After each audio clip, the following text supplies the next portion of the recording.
अगला साडा serial number है विनर 57।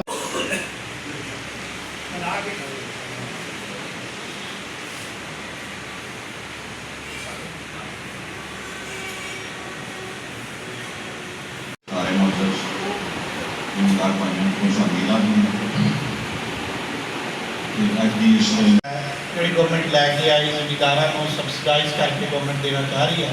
और मैं देखना है सारे बड़े खुश नसीब लोग बैठे हुए हैं जिन्होंने उन्हें असी पूरा अंदाजी कर। अगला साडा winner number 8 winner number 9 serial number 87 87। Government का जो प्रोजेक्ट है प्रोग्राम है वो अगे बढ़ा दे टेक्निक के हैप्पी सीडर का कॉन्सैप्ट का जो पता ही होएगा कि बेसिकली ये जो नहीं लगानी है उस कैप ले जानी है तो सिर्फ खुद ही नहीं सारे ने सारे लिए खतरनाक भी है माहौल की आलूगी विनर 2 ਤੁਸੀਂ ये सर ये विनर है माशाल्लाह। सीरियल नंबर 9 भीड़ की गड्डी उन्होंने किसी भी मुल्क की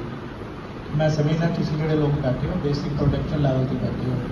तो तुम ये मैसेज सारे देना बेसिकली ये पिछले विनर नंबर 7 साडा है तहसील फालिया सीरियल नंबर 42 52।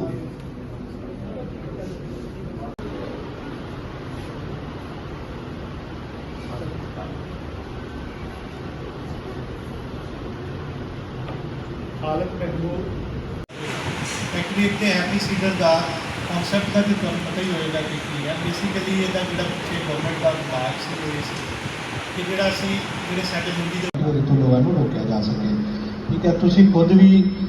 तो हैप्पी सीडर यूज करना ही है तुम जाके जो जमींदार भाई दूसरे ने उन्होंने मैसेज भी देना है कि जो समोग है उन्होंने असा कंट्रोल